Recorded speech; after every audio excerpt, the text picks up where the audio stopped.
Thank you Solomon. യേശാവിനെ ഉപേക്ഷിച്ചു യാക്കോബിനെ സ്നേഹിച്ചു എന്നുള്ള ആരോപണം പ്രസന്റേഷനിൽ പറഞ്ഞിരുന്നു.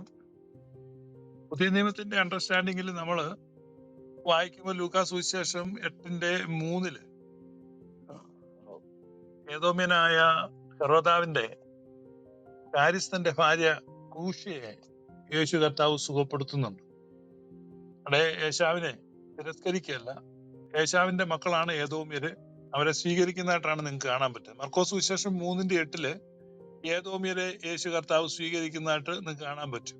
അതുപോലെ പ്രവൃത്തികളുടെ പുസ്തകം 15:15 ഏദോമ്യരെ സ്വീകരിക്കുന്ന കാണാൻ പറ്റും. ആമോസിന്റെ പുസ്തകം 9:12 പ്രവചനമാണ് അവിടെ ഉദ്ധരിക്കുന്നത്. അവിടെ ദാവീദിന്റെ വീണുപോയ കൂടാരങ്ങളെ നിവർക്കുകയും ഏദോമിന്റെ ദേശത്ത് അവശേഷിക്കുന്നവരെ ചേർക്കുകയും ചെയ്യുക. അപ്പൊ ആ ശേഷിപ്പുകളെ സ്വീകരിക്കുന്നു, ചേർക്കുന്നു എന്നുള്ളതാണ്. അപ്പൊ ആ രൂപത്തിൽ നമ്മൾ പഴയ നിയമത്തിൽ കാണുന്ന ആ ഒരു പ്രവചനം, അത് അദ്ദേഹം തന്നെ കമന്ററിയിൽ നിന്ന് അർത്ഥം പറഞ്ഞു.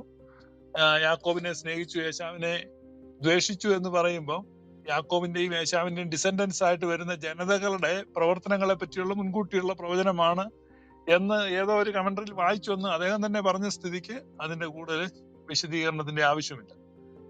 പിന്നെ അദ്ദേഹം പറഞ്ഞത് യേശു കർത്താവ് സ്നേഹമാണ് എന്നൊക്കെ പറയുമ്പോൾ അദ്ദേഹത്തിന്റെ വിസ്താര വേളയിൽ അദ്ദേഹത്തെ ഒരു പടയാളി അടിക്കുമ്പോൾ അദ്ദേഹം മറുകരണം കാണിച്ചു കൊടുത്തില്ല. യേശു കർത്താവിനെ ബന്ധിച്ചു നിർത്തി വിസ്തരിക്കുമ്പോൾ അദ്ദേഹത്തിന്റെ കവിളത്തെ അടിക്കേണ്ട ആവശ്യമില്ല, വിസ്താരം നടന്നുകൊണ്ടിരിക്കുകയാണ്. അപ്പോ ലോകമെങ്ങുമുള്ള വിചാരണ തടവുകാരുടെയും വിസ്താരം ചെയ്യപ്പെടുന്നവരുടെയും അവകാശങ്ങളെ കുറിച്ച് ബോധവാന്മാരാക്കുക, അങ്ങനെ അടിക്കപ്പെടുക, ബന്ധിച്ചു നിർത്തി തല്ലുക. അപ്പൊ അത് യേശു കർത്താവ് കൊണ്ട് ഒരു ദുർമാതൃകയാവുകയല്ല, മറിച്ച് ഇപ്പൊ അങ്ങനെ യേശു കർത്താവ് തല്ലുകൊണ്ട് ദുർമാതൃകയായിരുന്നെങ്കിൽ സോളമനെ പോലെയുള്ള നിരീശ്വരവാദികൾ പറഞ്ഞതിനെ നോക്കൂ, എന്താണ്, ഇങ്ങനെയാണോ വേണ്ടത്? അങ്ങനെയല്ല. വിചാരണ ചെയ്യപ്പെടുന്നവനായാലും തടവിൽ കിടക്കുന്നവനായാലും തടവുകാരനും വിചാരണ ചെയ്യപ്പെടുന്നവനും പ്രതിക്കും അവകാശങ്ങളുണ്ട്. ആ അവകാശങ്ങൾ സംരക്ഷിക്കപ്പെടണം. അതുകൊണ്ടാണ് യേശു കർത്താവ് ചോദിച്ചത്, എന്തിനാണ് എന്നെ തല്ലിയത്? കാരണം പറയൂ, എന്തിനാണ്? കാരണം കൂടാതെ അങ്ങനെ തല്ലേണ്ട ആവശ്യമില്ല. ഇപ്പോൾ തന്നെ അറസ്റ്റ് ചെയ്യണമെങ്കിൽ കാരണങ്ങൾ കാണിക്കണം എന്ന് നമ്മൾ പലപ്പോഴും വായിക്കാറുണ്ട്. അപ്പോ അറസ്റ്റ് ചെയ്യപ്പെടുന്നവനാകട്ടെ, വിചാരണ ചെയ്യപ്പെടുന്നവനാകട്ടെ, തടവിലാക്കപ്പെടുന്നവനാകട്ടെ, ഇവർക്കൊക്കെ മനുഷ്യാവകാശങ്ങളുണ്ട് എന്നുള്ള ഒരു സൂചനയാണ് നമുക്ക് അതിൽ നിന്ന് കിട്ടുന്നത്. അപ്പൊ സ്നേഹം എന്ന് പറയുമ്പോൾ ഞാൻ വീണ്ടും പറയുന്നു, നിങ്ങൾ വല്ലാതെ തെറ്റിദ്ധരിച്ചിട്ട് വികലമായ ഒരു സ്നേഹത്തിന്റെ ധാരണയാണ് നിങ്ങൾക്കുള്ളത്. സ്നേഹം എന്ന് പറയുമ്പോൾ ബലഹീനത എന്ന് നിങ്ങൾ മനസ്സിലാക്കുക. സ്നേഹം എന്ന് പറഞ്ഞാൽ ബലഹീനത എന്നല്ല അർത്ഥം.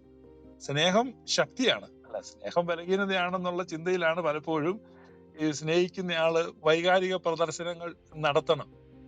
ഇപ്പൊ ഒരാൾ ഒരു സ്ഥലത്ത് പ്രസംഗിക്കുന്ന സമയത്ത് അല്ലെങ്കിൽ ഒരു കാര്യം ചെയ്യുമ്പോൾ അത് ബോൾഡായിട്ട്, റെസ്പോൺസിബിൾ ആയിട്ട്, കൃത്യനിഷ്ഠയോടെ ഒക്കെ ഒരു കാര്യം ചെയ്യുമ്പോൾ അത് സ്നേഹക്കുറവല്ല. അപ്പൊ തന്നെ അയച്ചിരിക്കുന്ന ഒരു മിഷൻ അവിടെ യേശു കർത്താവ് ചെയ്തുകൊണ്ടിരിക്കുകയാണ്. അവിടെ ആ ഗോസ്പൽ പ്രീച്ച് ചെയ്യാന്നുള്ളതാണ് തന്നിൽ നിക്ഷിപ്തമായിരിക്കുന്ന കടമ. അപ്പൊ തന്റെ കടമ നിർവഹിക്കുന്ന ഒരു വ്യക്തി ആ കടമയെ മറന്ന് ഉത്തരവാദിത്വത്തിൽ നിന്ന് ഒളിച്ചോടുകയും ലക്ഷ്യത്തിൽ നിന്ന് വ്യതിചലിക്കുകയും ചെയ്യുന്നത് സ്നേഹത്തിന്റെ അടയാളമല്ലത്. അപ്പൊ നിങ്ങൾ സ്നേഹത്തെ മനസ്സിലാക്കിയത് തെറ്റിപ്പോയി. അപ്പൊ അതിനെ തടസ്സപ്പെടുത്താൻ ശ്രമിക്കുന്ന പ്രാദേശിക ഭരണാധികാരിയായ ഹെറോദാവിനോട് ഒരു മെസ്സേജ് യേശു കർത്താവ് കൊടുക്കുകയാണ്. നിങ്ങൾ പോയി ആ കുറുക്കനോട് പറയൂ, ഞാൻ 2 ദിവസം കൊണ്ട് ഇവിടെ കാണും, നിനക്ക് തടയാമെങ്കിൽ തടയൂ. അതെങ്ങനെയാ സ്നേഹത്തിന്റെ കുറവാകുന്നേ? അതൊരിക്കലും സ്നേഹത്തിന്റെ കുറവല്ല. അപ്പൊ ഹെറോദാവിനെ സ്നേഹിച്ചയ്യോ എന്നാ ഞാൻ ഇത് പ്രസംഗം നിർത്തിയേക്കാം, പോയേക്കാം എന്ന് പറയുകയാണോ വേണ്ടത്? അപ്പൊ നിങ്ങൾ എത്രയോ വികലമായ ഒരു ധാരണയാണ് സ്നേഹത്തെക്കുറിച്ച് ഉള്ളത്. അപ്പൊ സ്നേഹം എന്നാൽ അത് ബലഹീനതയല്ല. സ്നേഹം എന്നാൽ വൈകാരിക പ്രദർശനമല്ല. മരഞ്ചുറ്റി പ്രേമമൊക്കെ സിനിമയെ കാണുന്ന പോലെ അങ്ങനെ കാണിക്കുന്നതല്ല സ്നേഹം. പിന്നെ നിങ്ങൾ ആരോപിച്ചിട്ട് ഒരു കാര്യം, സുറഫൈനിക്ക ജാതിയിൽപ്പെട്ട സ്ത്രീ വന്ന് രോഗസൗഖ്യം ചോദിക്കുക.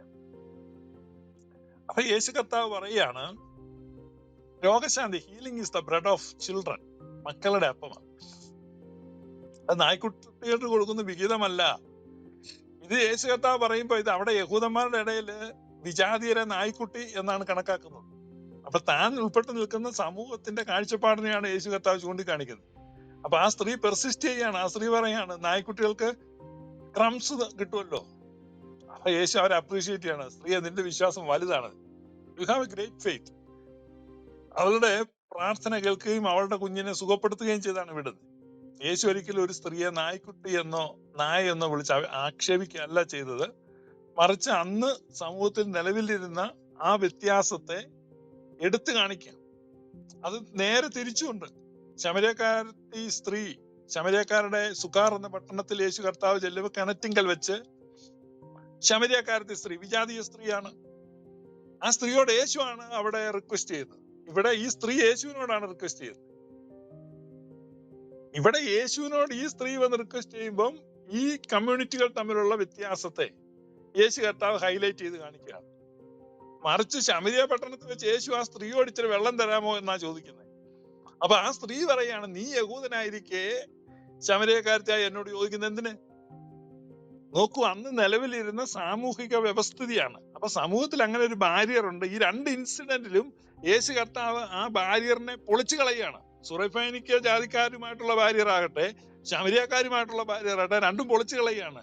പക്ഷെ അവിടെ ഇത് അറിയാതെ ഈ സ്ത്രീയുമായിട്ട് ഇടപെട്ടു, അവളുടെ നിന്ന് വെള്ളം മേടിച്ച് കുടിച്ചു വന്നോ, അറിയാതെ ഈ പെൺകുട്ടിയെ സുഖപ്പെടുത്തിയെന്ന് വരാതിരിക്കുവാൻ ഇത് അറിഞ്ഞുകൊണ്ടാണ്, അതായത് ഇവൾ സുറൈഫൈനിക്ക ജാതിയിൽപ്പെട്ട സ്ത്രീയാണെന്നും മറ്റവൾ ശമരിയക്കാരത്തിയാണെന്നും അറിഞ്ഞുകൊണ്ടാണ് ഇത് ചെയ്തിരിക്കുന്നതെന്നുള്ള അടയാളപ്പെടുത്തലിന് വേണ്ടിയാണ് അത്തരത്തിലുള്ള സംസാരം ഉണ്ടായിട്ടുള്ളത്. അത് ബോധപൂർവ്വം സംസാരിച്ചതാണ്. അൺനോവിംഗ്ലി ഞാൻ വെള്ളം മേടിച്ചു കുടിച്ചു, അയ്യോ യേശുവിന് അബദ്ധം പറ്റി, അറിഞ്ഞില്ല ശമരിയക്കാരത്തിയാണ്, യഹൂദ സ്ത്രീയാണെന്ന് ഓർത്തായിരിക്കും വെള്ളം മേടിച്ചു കുടിച്ചത് എന്നടയാളപ്പെടുത്തൽ കൃത്യമായ ബോധ്യത്തോടുകൂടെ, എന്ന് പറഞ്ഞാൽ തൊട്ടുകൂടായ്മയും തീണ്ടിക്കൂടായ്മയും അപ്പാർത്തീഡ് അല്ലെങ്കിൽ എന്താണ് വർണ്ണവിവേചനവും ഒക്കെ നിലനിൽക്കുന്ന ഒരു കാലഘട്ടത്തിൽ അത്തരത്തിലുള്ള ബാരിയേഴ്സിനെ ബ്രേക്ക് ചെയ്യുന്ന രംഗമാണ് അവിടെ സുവിശേഷകന്മാർ രേഖപ്പെടുത്തി വെച്ചിട്ടുള്ളത്. അത് സ്നേഹത്തിന്റെ കുറവോ സ്നേഹത്തിന്റെ അപര്യാപ്തതയോ അല്ല, മറിച്ച് സ്നേഹത്തിന്റെ തികവും സ്നേഹത്തിന്റെ പൂർണ്ണതയുമാണ് ആ സംഭവങ്ങളിൽ കാണാൻ പറ്റുന്നത് എന്നാണ് ഞാൻ മനസ്സിലാക്കുന്നത്. പിന്നെയുള്ള ഒന്ന്, ഭീരുക്കള വിശ്വാസികൾ, ദുർനടപ്പുകാർ, ക്ഷുദ്രക്കാർ എന്ന കുറെ പട്ടിക വായിച്ചു വെളിപ്പാട് പുസ്തകത്തിൽ. അങ്ങനെയുള്ള ആളുകള് തീയും ഗന്ധവും കത്തുന്ന പൊയ്കയിലേക്ക് വീഴും. തീയും ഗന്ധവും അക്കാലത്ത് കത്തിക്കുന്നത്, ഇതിനു മുമ്പ് ഗ്രീക്ക് സാഹിത്യത്തിൽ ഒരിടത്താണ് നമ്മൾ ആ പ്രയോഗത്തെ കാണുന്നത്. അത് ശുദ്ധീകരണത്തിനാണ് ആ പ്രയോഗം കൊടുത്തിട്ടുള്ളത്.